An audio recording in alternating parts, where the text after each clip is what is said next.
Okay, let me do this quick. Okay? Dahil may gagawin pa po ako mamaya. Okay, regarding the view of the rapture. Ngayon, bago ko ibigay yung view ko, alam naman na ninyo yung view ko eh. 'Di ba? Talagang I am a pre-trib na talagang naninindigan sa pre-trib sa loob ng mahabang panahon. Okay? So, talagang pre-trib, ano po talaga ang paniwala ko. Dispensationalist po ako. Okay? Ngayon, ito po ang gusto kong sabihin. May nakapagtanong lang kasi, paano yung mga may ibang views? Merong preteries, di ba?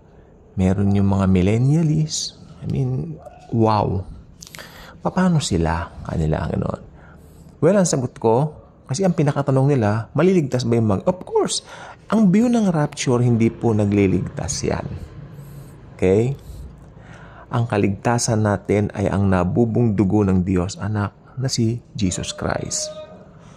So, ang pinaka-importante po, naglagak ba ng paniwala yung taong yan kay Jesus?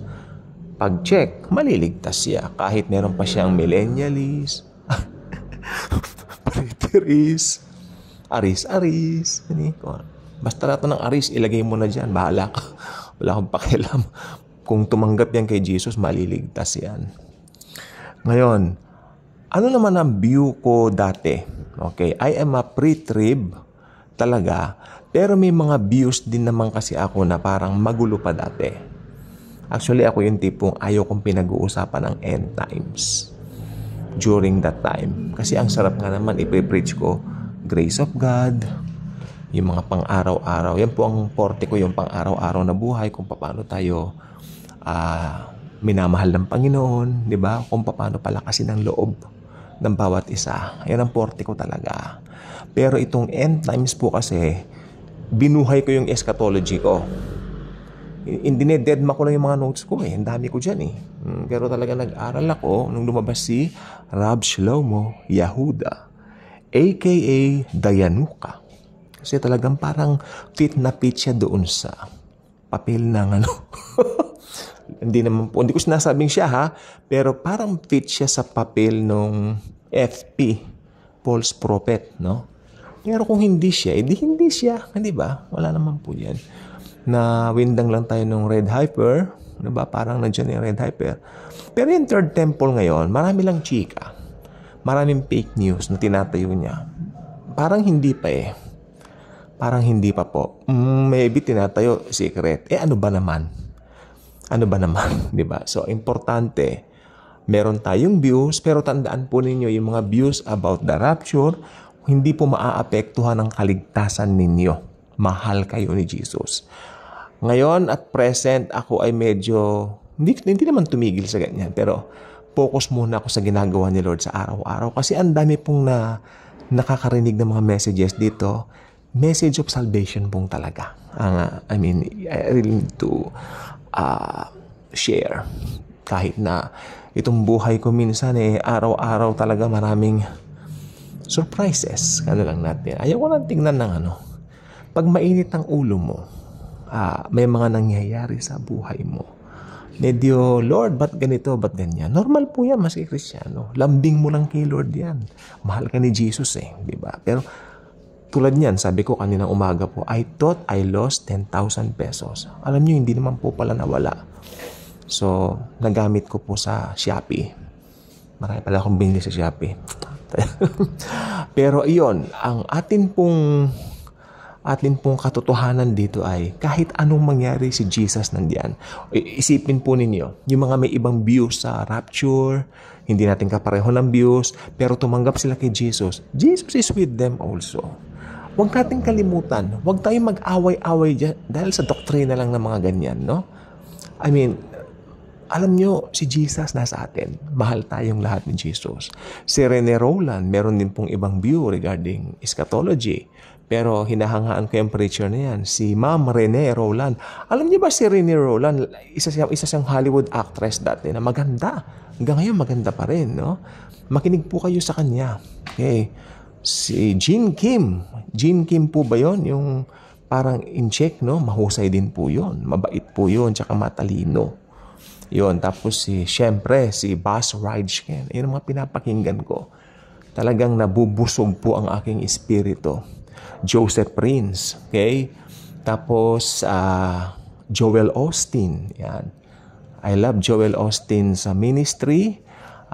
Tapos, sino pa nga ba? Benny Hinn, mahusay din, no? Yan ang mga pakinggan natin. Siyempre, Billy Graham. Yan.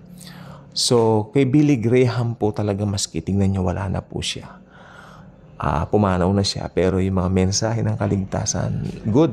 Hanggang ngayon ay, di ba? Hindi ba kayo namamangha dyan? Ayan ang ipangaral natin. Let's focus on Jesus. Huwag tayong mag-away-away as believers. Okay? Dahil may ibang views, may ibang, ganon. Ako naman, meron din po akong mga pinapasaringan dito, like yung institutional churches, ganyan. Sinasabi ko lang po yun, pero I love them. I love them as my brethren in Christ Jesus.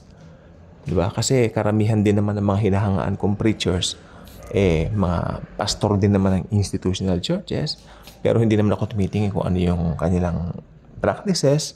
Tinitingnan ko yung preaching, yung laman ng preaching. As long as Christ was being lifted up, I respect that preacher. Okay? It's all about Jesus. Kasi lately, puro rapture na naman ang laman itong mga social media. No? And dahil marami nga pong nangyayari lately, lahat meron tayong parang naging paranoid na tayo. Lahat meron na tayong inuugnay Ayaw po ni Lord ng ganyan. Jesus don't want that. Diba, may nangyaring lindol. Yan na. Ayaw ni Jesus maging paranoid ka. Gusto niya mag-enjoy ka. Ano yung ginagawa mo? Ano yung mga hobbies mo? Mag-shopping ka sa Shopee. Yan, kung may pera ka. Yan ang gusto ni Jesus. Enjoy life. Total, mararapture ka kung darating na siya. Diba? So, importante yung enjoy life. No? As long as you know that may mga nadadala ka namang kaluluwa sa mahal na Panginoon. High time, Christians. High time, believers in Christ Jesus like me, magmahalan na tayo. May nakalagay po kasi sa Bible, itong araw na ito, ilang beses yung nag-post sa FB, ilang beses yung nakita ko sa social media. If anyone does not love his brother, ganun-ganon, di ba? Nakalimutan ko na sa 1 John yata yun. Pero hindi naman kinokondemn ni John ang believers. Believers na Pero ibig sabihin nun, if you are a believer, you love your brethren. You love them and you don't chismis them. Diba? You don't chika-chika them too. Actually, yung asawa ng mga pastor daw maraming chismis Yung inalisan kong institutional church, isa sa number 1 na chismosa ron, yung asawa ng pastor. Totoo po yan. Pero love them. We love them because we need to love them. We are in Christ Jesus. Diba? So, ayun lang po. High time, medyo iset aside mo muna natin yung mga pagkakaiba-iba natin. Ayun ang tinuturo sa akin ni Lord ngayon, Jesus. So, what? Di sumunod. Diba? Maganda. Hindi tayo sumusunod dahil batas or law. Masarap sundin ang katotohanan ni Jesus. Okay? Hindi dahil sa batas siya na parang pinapahirapan ka. Hindi naman po mahirap Magmahalan kayo. Yan ang kanyang utos Love one another. Di ba? O di, sumunod tayo. Nagsasabing Kristiyano ka, sumunod ka. Alam niyo, ang mga Kristiyano po, tao rin po yan. Pero ang kanilang spirit, mga spirit natin, mga born-again Christians na po tayo So tayo po ay may bago ng pagkatao. Di ba? May bago na tayong spirit. Yung spirit na yan ang ligtas na. Itong body nating incorruptible, incorruptible tuloy. Meron kasi akong libro dito, The Incorruptibles. Hindi na agnas yung mga santo. Pero hindi naman yung usapan natin ba't na napunta roon. Itong body natin magkukurap po ito Dahil po sa kasalanan ni Adan at ni Eva. Pero itong ating spirit, save po yan. Kaya kung hindi ka pa subscriber sa ating channel, maluwalhati kitang inaanyayahan. I-click mo yung notification bell na yan. Dahil pag click po ninyo yan, YouTube will notify you kung kailan tayo may mga bagong videos kaya nito. Again, magmahala na po sana tayo. Lalo na po ngayon, papalapit na po ng papalapit yung rapture. Isipin natin yan, habang tumatagal, ay lumalapit na yung araw ng God of Gods, God of the Milky Way, God of the universe, the Lord Jesus Christ. Thanks. And Jesus truly loves us all.